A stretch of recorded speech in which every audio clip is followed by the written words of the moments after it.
Muy, pero muy buenas tardes. Ya podríamos decir buenas noches por el horario, que ya estamos en estos días de marzo. Bueno, por supuesto, le doy las gracias a ustedes por compartir Reporte Internacional, este programa que lo hacemos con todo cariño, con todo gusto, aquí en nuestra casa, FM 95.5, Radio Concepto.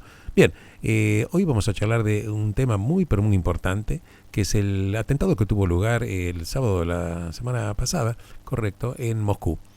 Correcto, ya habíamos anticipado en algunas salidas previamente respecto de que, bueno, hasta ahora las víctimas muertos están contabilizados en 139, que fue mucho mayor que la primera cifra que se había manejado, que se hablaba de 40.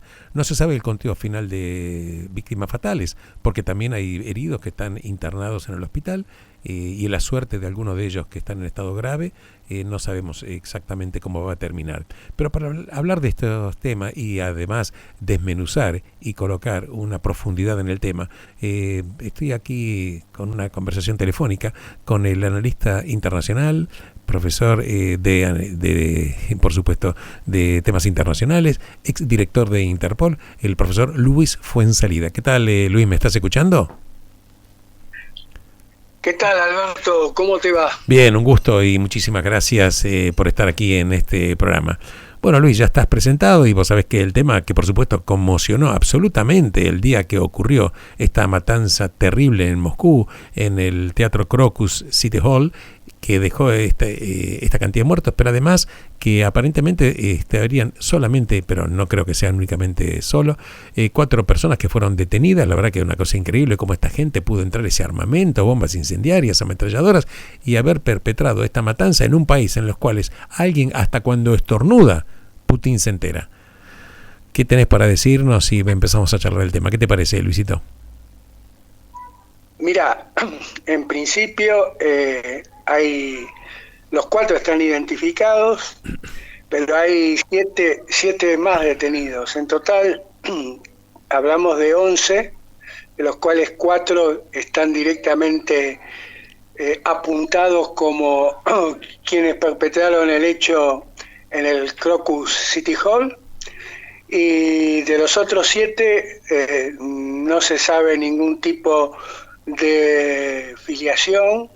Sí, con respecto a los 4 que tienen en común que son tayikos, y inclusive eso dio lugar a que se comunicara telefónicamente el presidente Vladimir Putin con el presidente de Tayikistán, Emomali Rahmon, para aunar esfuerzos en cuanto al tema del terrorismo. Ahora, ante esa pregunta puntual de las armas, explosivos, etcétera, etcétera, bueno, en principio tenemos que tener en cuenta que el 15% de la población de Rusia son musulmanes. Y en las regiones más conflictivas, que ya tienen antecedentes, como ser el caso de Chechenia, Osetia del Norte, en otras ex repúblicas soviéticas del Cáucaso y en la periferia del Mar Caspio, hay miles, no digo cientos, miles de elementos radicalizados, por los cuales no me extraña el hecho que pudieran hacerse de armamento y de material explosivo. Por supuesto que la gran duda es que, si bien vos sabés que a principios de este mes de marzo, la Oficina Federal o el Buró Federal de Seguridad de Rusia había abortado un atentado a una sinagoga de Moscú, la cual estaba por ser perpetrada por una célula del ISIS, cuyos integrantes fueron abatidos durante el procedimiento de las fuerzas especiales rusas. Y esto se relacionaría un poco con el informe que tanto la CIA como el MI6 elevaron en su momento a las autoridades rusas, y acá hay que hacer una salvedad, puede haber cualquier tipo de discrepancias, que las hay, por supuesto, entre Washington y Moscú, pero el tema terrorismo en general han aunado bastante esfuerzos. Entonces, puede ser que la célula que estaba en la provincia de Kaluga, que era la que iba a llevar a cabo el atentado a la sinagoga, haya sido producto de este intercambio de información. Es más, tanto el gobierno estadounidense como el británico habían recomendado a sus ciudadanos la no concurrencia a eventos multitudinarios como exposiciones, shows y recitales. Pero igualmente lo que habría que preguntarse es cómo repercute este atentado en relación a la figura de Putin, ¿no? Dentro del gobierno ruso. Y yo te diría que por un lado podría significar un golpe para Putin, quien siempre se presentó como el garante de la seguridad y el orden, y seguramente trae a la memoria de muchos de sus votantes. Tengamos en cuenta que esto ha sucedido prácticamente una semana de haber sido reelegido hasta el 2030. Te decía que para muchos de los votantes grandes, esto le puede traer recuerdos y revivir temores de atentados ocurridos en guerras pasadas, como por ejemplo el caso de las dos guerras de Chechenia. Pero por otro lado, podría decantar en un escenario opuesto, en la cual la población rusa podría alinearse detrás del presidente para enfrentar la amenaza terrorista, y con esto Putin obviamente ratificaría su poder. Yo personalmente, Luis, ¿no? Me inclinaría más hacia tu segunda opción, porque fíjate lo que hace Putin apenas tiene noticias del atentado, sin tener la información adecuada. Todavía lo primero que hace es endilgar la responsabilidad de Ucrania, y luego dice, un par de días después, dice, bueno, que en realidad posiblemente no fueron las personas, los que ejecutaron el atentado no son de Ucrania, pero sí, no menos cierto, es que las autoridades de seguridad rusas lo detuvieron cerca de 100 kilómetros de la frontera con Ucrania. Lo que él no dice, Putin, y lo digo, que en realidad esa ruta no solo conduce a Ucrania, sino que esa ruta en la cual ellos fueron detectados,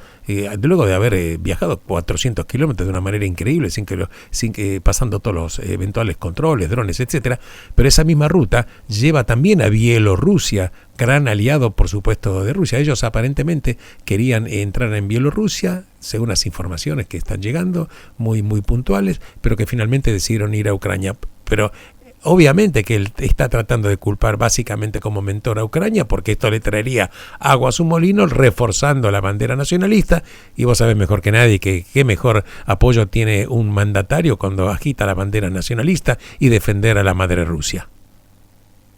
Sí, es real. Yo la información que tengo es que en realidad la primera ruta de escape era hacia Bielorrusia, pero no pudieron cruzar la frontera, y entonces se dirigieron hacia el sur, hacia Ucrania, y bueno, fueron detenidos. Ahora, el hecho de que Putin se haya mostrado, en realidad hay que decir también que Putin no acusó directamente a Ucrania, sino indirectamente, es decir, dando a entender con una pregunta el por qué estaban huyendo hacia Ucrania. Claro, exactamente.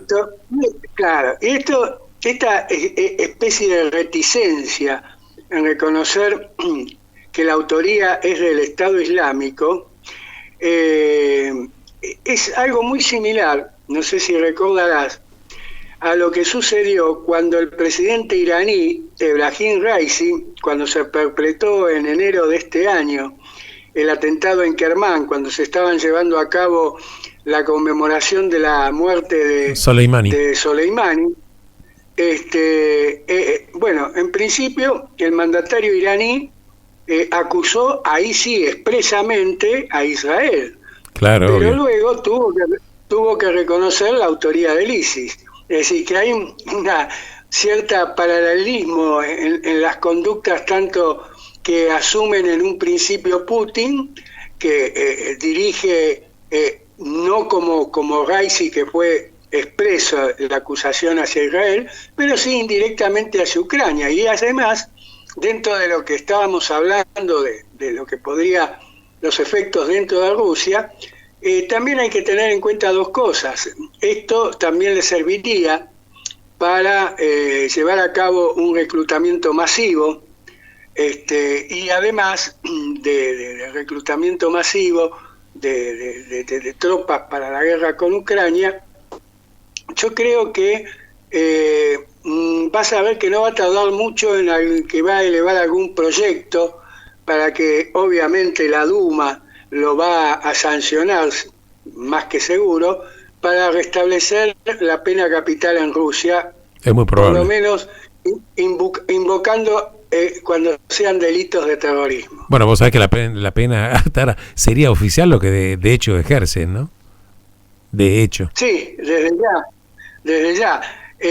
Por eso te digo que le daría legitimidad a ciertos actos detrás de bambalina que lleva a cabo el Kremlin. Claro, es interesante lo que vos planteás, porque la verdad que hay una historia incluso de atentados islámicos contra Rusia. Yo recuerdo, por mencionar alguno, por supuesto, un avión que partía de Egipto hacia Rusia en el año 2015 fue derribado y mueren 240 personas aproximadamente, o 220, una barbaridad. También obviamente hay un más que recelo, hay un odio de los islámicos contra Putin. Además, estos dijeron hace pocos días que en realidad los que murieron ahí eran cristianos, como querían decir, la verdad que se merecen morir simplemente porque no son islámicos. Y esto lo dijo las declaraciones de los que se hicieron responsables del atentado, esta facción de ISIS-K, como tratando de ser, y me gustaría tu opinión, una facción diferente del ISIS, quizás mucho más radicalizada, que sería ya difícil de pensar, más radicalizada que el ISIS. ¿Qué opinas? Mira, yo te diría que en principio tenemos que tener en cuenta que después que se constituyó con una estructura de protoestado, el Estado Islámico, en lo que era mitad de territorio de Siria y mitad de territorio de Irak, cuando fue desarticulado, destruida esa estructura, pasó lo que yo denomino el efecto mercurio. Es decir, cuando vos tenés una bolita de mercurio y la aplastás, la bolita no se rompe, sino que se disgrega en bolitas más chiquitas. Correcto. Y esto yo creo que esto es lo que sucedió en principio con el Estado Islámico. Esas bolitas chiquitas empezaron a localizarse en Siria, en Irak, células más chicas, y se fueron aglutinando, como pasa también en el mercurio, cuando vos juntás las bolitas chiquitas se aglutinan, en la región de Khorasan. De ahí que nace el famoso ISIS-K, ¿no? Que, vos fijate que el ISIS-K no solamente ha llevado a cabo atentados a objetivos militares y civiles de los Estados Unidos, de Rusia, de la OTAN, sino también que ha llevado a cabo atentados contra los talibanes de Pakistán y el talibán en Afganistán. Es más, el talibán en Afganistán,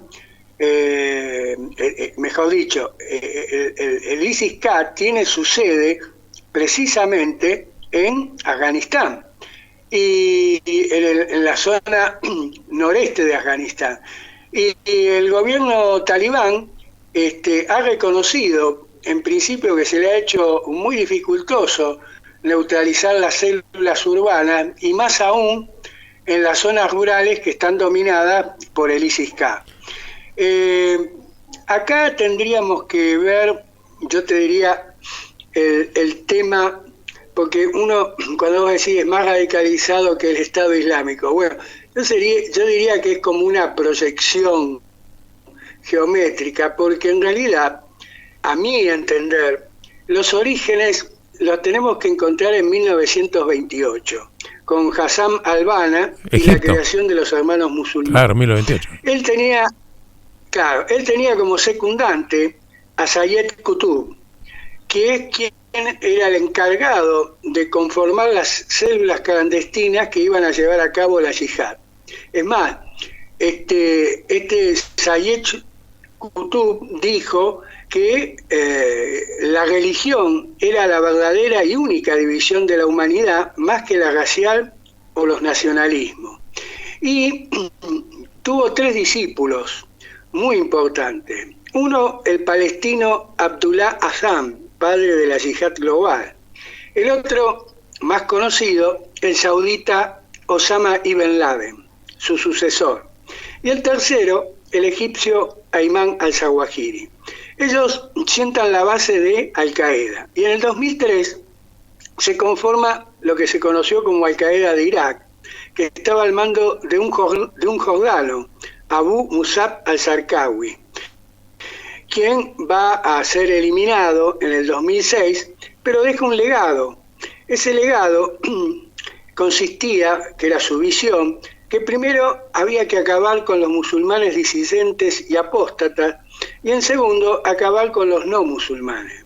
Una visión que era en su procedimiento inversa a la de Osama ibn Laden. Y a partir de ahí se marcó una grieta entre lo que constituirá como Estado Islámico y lo que sigue siendo Al-Qaeda. Ahora, si me permitís un segundito, Luis, que es fundamental los datos que vos estás hablando, que en realidad también hay que decir que Hamás, que fue constituido en el año 1987, bebe en la raíz ideológica de Hassan al-Banna, que es los hermanos musulmanes del año 1928 en Egipto. Exactamente. Hoy, como por ejemplo hablábamos con un amigo nuestro en común, Dani Salman, claro. Como él dice, Hamas easy. Él dice Hamas easy. Y como yo le decía, que no está tan alejado de la realidad, porque en realidad, a ver, para hacerte una metáfora, yo te diría que los hermanos musulmanes son el árbol y las distintas ramas de este árbol del mal, como le digo yo, son Al-Qaeda, el Estado Islámico, Hamas, Yihad Islámica. Es decir, de ese 1928 con al-Banna y la creación del árbol de lo que sería la hermandad musulmana, van a nacer después las ramificaciones que hoy estamos sufriendo. No nos olvidemos que todas tienen en común un perfil yihadista salafista. Así que creo que lo que tenemos que entender, aparte hay una cuestión que se aplica no solo en el caso que estamos hablando, sino en la historia lo hemos visto. Es muy difícil matar la ideología. Podés matar a los líderes, pero es muy difícil matar la ideología. Y esto es lo que está sucediendo. Por eso hay que entender que este terrorismo islamista, yihadista, de perfil salafista, sigue activo y es una amenaza global. Totalmente. En realidad hay que decir, y compartiendo totalmente los conceptos que vos estás comentando, en principio me gustaría, por supuesto, también tu opinión, que ¿te acordás cuando estaba muy, que fue terrible la irrupción del ISIS, Estado Islámico de Irak y Siria, porque ellos querían colocar un califato, ¿no? Entonces muchos grupos juraban lealtad al ISIS, que es lo mismo decir, reconozco tu lucha y nosotros formamos parte de ustedes. Y ahora, en el caso del ISIS-K, que el K por el tema de Khorasan, también hay que decirle a la gente que el Khorasan, que es una región histórica de Persia, engloba muchas partes, por ejemplo, de los actuales Afganistán, Tayikistán, Turkmenistán y Uzbekistán. Quiere decir que así como el ISIS quiso hacer Irak y Siria, ellos el ISIS-K lo que quiere hacer una región que también tiene incidencia en varios países. Por eso es correcto lo que vos decís, que a punto tal de que cuando fue tratar de conmemorar un año de la muerte de Soleimani, el jefe de la Guardia Revolucionaria iraní, hubo un atentado cerca del cementerio que dejó una cantidad de muertos enormes, creo que 80 muertos. Sí, creo que sí. 84 muertos, fueron 2 los terroristas suicidas. Ahora, otra razón también, porque mucha gente se pregunta por qué justo ahora y por qué Rusia. Y justo ahora, primero porque Rusia está enfrascada en su guerra con Ucrania, con lo cual también le conlleva una serie de esfuerzos de todo tipo hacia ese conflicto. Pero no olvidemos, porque esto hay que mirarlo, hay que tener una macrovisión, no hay que centrarse solamente ni en el Cáucaso, ni en Khorasan, ni en Moscú, sino que el hecho de que el Estado Islámico, que ISIS ataque a Rusia, tiene que ver porque, por ejemplo, no te olvides, y que viene un poco a lo que vos decías, que Rusia, en el escenario actual del Sahel, en África, en particular en Níger, Mali y Burkina Faso, ha acrecentado su presencia y es muy relevante el accionar del grupo Wagner contra grupos yihadistas que forman parte de la franquicia del Daesh. Entonces, obviamente, ese también es otro motivo por el cual el ISIS ha llevado a cabo este atentado. Y claro, la verdad que la intromisión de Rusia a través del grupo Wagner, que en su momento estaba dirigido, que luego murió en un accidente de aviación, entre comillas, accidente, Evgeny Prigozhin, la verdad que estos mercenarios altísimamente preparados y pertrechados estaban aquí, siguen actuando en África, depredando recursos y haciendo negocios de todo tipo. Y esta es la verdad también, ¿no? Es lo que vos estás comentando. Sí, sí. Sí, obviamente, diríamos, es la fuerza paramilitar del Kremlin. Ahora, mirá, hablábamos del aviso que le dieron la CIA y el MI6 a Moscú en principios de marzo de este año. Pero vos sabés que en el año pasado, en mayo del año pasado, la revista Foreign Policy había publicado un artículo que tenía más o menos como título que la rama afgana del Estado Islámico está recaudando fondos e incitando a la yihad mientras Rusia está ocupada en su guerra con Ucrania. Es decir, esto fue publicado hace casi un año, menos de un año, por una prestigiosa revista de geopolítica y de política internacional.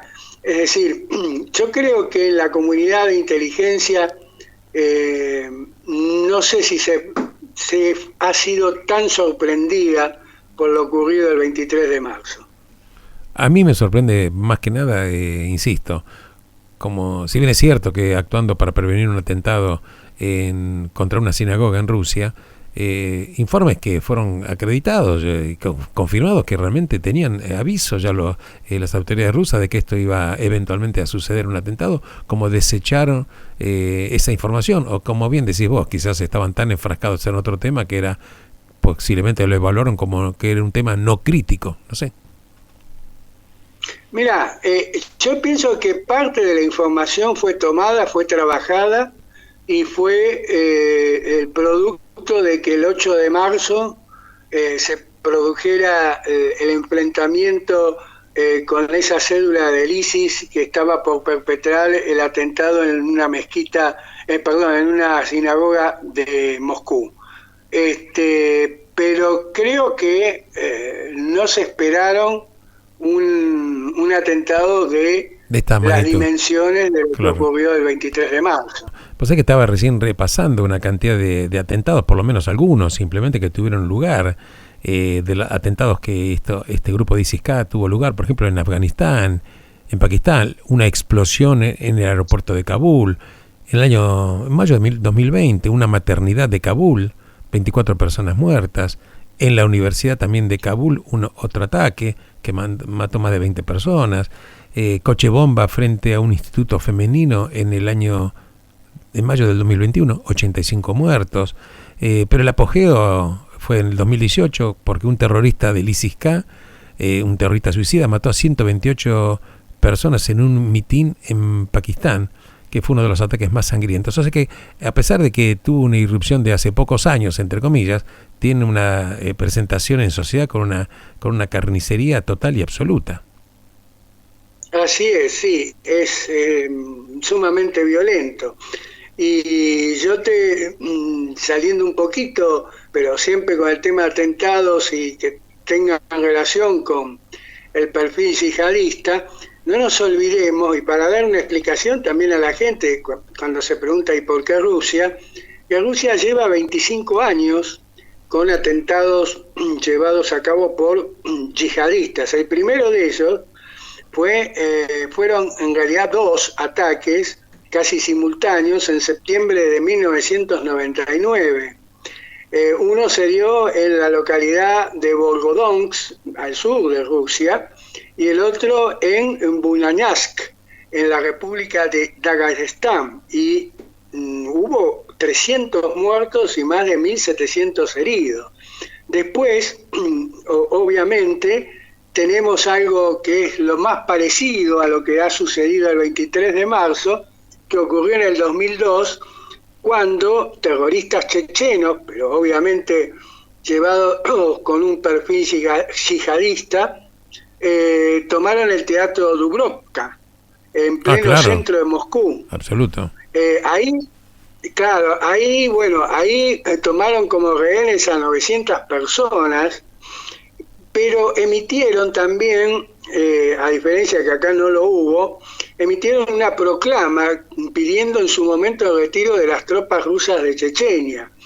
Y después de 3 días de negociaciones, directamente el presidente Putin ordenó a las fuerzas especiales el asalto al teatro, pero también utilizando gas, y la conclusión fue que murieron los 40 terroristas, pero también murieron 130 de los rehenes.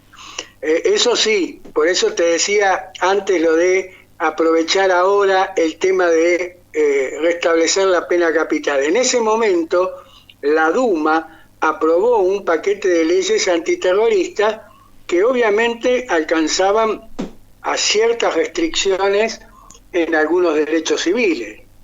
Después tenemos en el 2004 la escuela de Beslan en Osetia del Norte, en el Cáucaso. Ahí también tomaron como rehenes a 1.100 personas, de los cuales más de 770 eran niños. Y pasó prácticamente en lo que pasó en el teatro. Es decir, los terroristas que estaban liderados por Yamil Basayev estuvieron en negociaciones, pidieron el reconocimiento de la independencia de aquella región, y bueno, coincidentemente 3 días después de negociaciones se tomó por asalto la escuela, y lamentablemente no solo murieron más de 30 terroristas, sino que murieron 334 rehenes, entre ellos 183 niños. Por eso te digo... No digo, la gente que está escuchando las cifras no puede casi entender en la cabeza de los cientos de personas que fueron asesinadas. Cientos y cientos. Y exacto. Después, en el 2010, empieza una nueva, llamémosle entre comillas, modalidad de atentados que son perpetrados por elementos femeninos de las milicias yihadistas de la región del Cáucaso, que fueron bautizadas como viudas negras, que en realidad eran esposas o hermanas de yihadistas abatidos por las Fuerzas Armadas o de Seguridad rusa. Y en marzo se perpetraron 2 ataques en el metro de Moscú, con más de 40 víctimas fatales y centenar de heridos. Y al año siguiente, del 2011, también un atentado suicida en la terminal internacional del aeropuerto en Moscú, con 37 muertos y más de 170 heridos. Es decir, como vemos, la historia desde 1999 hasta el 23 de marzo próximo pasado, la historia de ataques de terroristas perpetrados por yihadistas ya llevan 25 años en Rusia. Por eso Bueno, a quienes estamos en el tema no nos extraña, pero quizás a muchos, y más teniendo en cuenta que la atención está puesta cuando se habla de Rusia en la guerra con Ucrania, esto no nos ha llamado la atención. No, la verdad que es importante recalcar el tema, que lo que quiere en este caso el ISIS-K es establecer un califato universal, yo diría un califato transnacional, y considera enemigos, y esto es importante recalcar, cualquier persona que no sea islámico lo considera enemigo. Por eso incluso dijeron concretamente que en definitiva aquí murieron cristianos ahí en el teatro, como queriendo decir no tienen ningún valor. Porque la verdad que para este tipo de terroristas, este extremismo islamista, yihadista, salafista, la vida no tiene valor, porque la verdad que esto es lo que estamos hablando. Es importante aclarar esto para que la gente sepa de lo que estamos hablando, porque los conceptos de negociaciones no existen con el terrorismo. Me gustaría mucho tu opinión por la experiencia que tenés en el tema, por tu cargo que desempeñaste en Interpol también, toda la información que tenés y toda tu sapiencia, porque yo creo que con el terrorismo es imposible negociar. Claro, uno dice que la paz se hace con el enemigo, pero estamos hablando de algo diferente. Cuando hablamos de Estado Islámico estamos hablando de algo diferente. No va a haber paz. Claro, uno puede matar terroristas, pero la idea de la muerte existe. Y yo incluso diría que, como bien dijiste vos, cuando mencionaste a los herederos de Hassan al-Banna, uno de ellos, Qutb, que también fue un ideólogo que escribió cosas tremendas, pero la verdad que esta idea es incluso, yo diría, anterior, porque cuando, si bien es cierto que el Islam es el libro sagrado, que Islam quiere decir sumisión en árabe, y el Corán quiere decir recitación, ellos parten de la idea de que, bueno, que hay que interpretar más que interpretar el Corán, lo que hay que hacer es llevarlo a rajatabla. Por eso se establecieron luego 4 escuelas coránicas que digamos que cada escuela coránica tiene el nombre del fundador de esta escuela. Y vos, por ejemplo, mencionaste a Arabia Saudita, que ahí se siguió en realidad la escuela coránica de la Hanbal, la escuela Hanbalí, que también es una escuela terriblemente tremenda. Pero acá estamos hablando en consecuencia del ISIS, que si bien no estamos hablando de un país ni nada, pero estamos hablando de una ideología de muerte que ya viene, incluso diría, muy anterior al año 1999, muy anterior al 1928. Mirá, lo que sucede es, desde mi punto de vista, y esto cuando era profesor en la universidad y tratábamos el tema del terrorismo islámico, lo que sucede es lo siguiente. Es decir, a ver, la religión es un dogma, cualquiera de las religiones de la que nos podamos referir. Y como tal, como dogma, es incontradecible. Es decir, uno cree o no cree a través de la fe.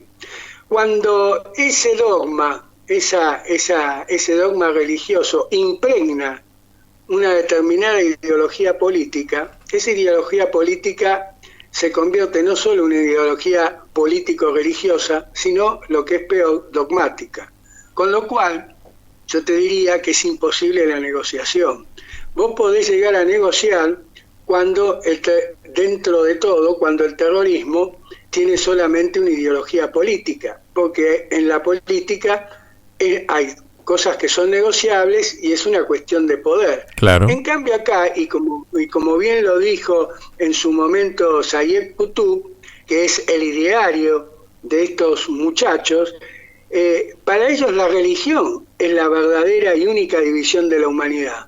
Entonces es imposible negociar. Bueno, la verdad que Luis, qué puntas que sacamos aquí a través de esta charla, que la gente está escuchando, quizás seguramente sorprendidos, porque algunos creen que solamente fue un atentado puntual, bueno, algunos que otra cosa. Estamos hablando de algo que viene de muy larga data, de algo totalmente sanguinario, que no hay negociación posible. Yo la verdad que me queda simplemente agradecerte la paciencia que tuviste, la verdad, en esta entrevista que obviamente llevó su tiempo, pero me parece importante porque los medios de comunicación no tenemos solamente que dar copetes de noticia puntual. Mi programa no es un noticiero tampoco, es simplemente un programa que pretende arrojar luz para entender un poco la política internacional, para darnos cuenta de que lo que sucede en un país va a tener incidencia en el otro, y que la verdad que es que como todo un tejido, que lo que sucede en una parte del mundo inevitablemente afecta en otra parte del mundo también. La verdad que te agradezco enormemente, Luis, la gentileza que tuviste, y muchísimas gracias. ¿Ok? Agradecido yo, Alberto, de este momento, de esta charla, que espero que sea, al menos, no digo enriquecedora, pero sí de utilidad para todos los que la oyen. Bueno, muchísimas gracias, Luis. Gracias de todo corazón.